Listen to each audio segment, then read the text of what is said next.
Hello everyone, आज चाहिँ म काँडा नभएको माछा बनाउँदैछु अनि लेट्स स्टार्ट। यसलाई चाहिँ मैले पहिला धुएर मजाले सोक गरेँ। त्यसपछि चाहिँ मैले नमक लगाएँ, नुन र हर्दी लगाएर मजाले मिक्स गरेँ है। यसलाई चाहिँ हल्का फ्राई गर्नुपर्छ किनभने यसको जुन चाहिँ स्मेल आउँछ त्यो चाहिँ जान्छ हो।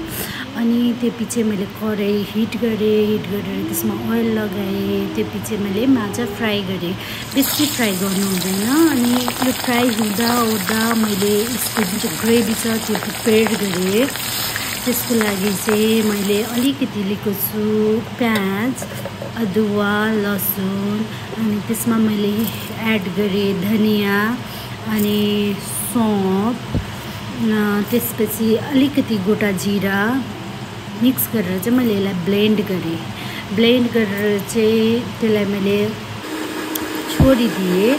अनि हाम्रो उता फिस चाहिँ प्रिपेयर्ड हुँदै थियो अनि मैले यहाँ 2टा टमाटो कट गरेँ किनभने मैले टमाटो चाहिँ ब्लेन्ड गरिनँ, मलाई चाहिँ यस्तै मनपर्छ हो।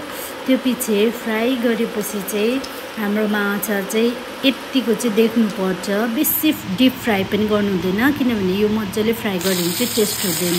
अनि त्यही ओइलमा मैले यहाँ तेजपत्ता लगाएँ। त्यसपछि जुन चाहिँ ब्लेन्ड गरेको मसला छ त्यसलाई लगाएँ। यो चाहिँ मजाले पाक्नुपर्ने हुन्छ, यो पानी सुक्नुपर्ने हुन्छ। अनि यसलाई चाहिँ मजाले चलाउँदै छोप्दै राख्नुपर्छ हो। त्यो सुक्योपछि चाहिँ तपाईँको यो मसला यस्तो हुन्छ। त्यो पछि हामीले टमाटो एड गरेँ, टमाटोलाई पनि मजाले पाक्नु दिनुपर्छ। त्यो पछि पानी लगाएपछि चाहिँ हामीले फिस लगाउनुपर्छ।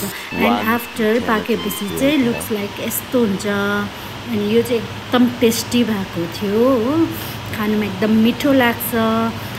तपाईहरुलाई कस्तो लाग्यो भनिदिनुस् होला कमेन्टमा। Thank you for watching.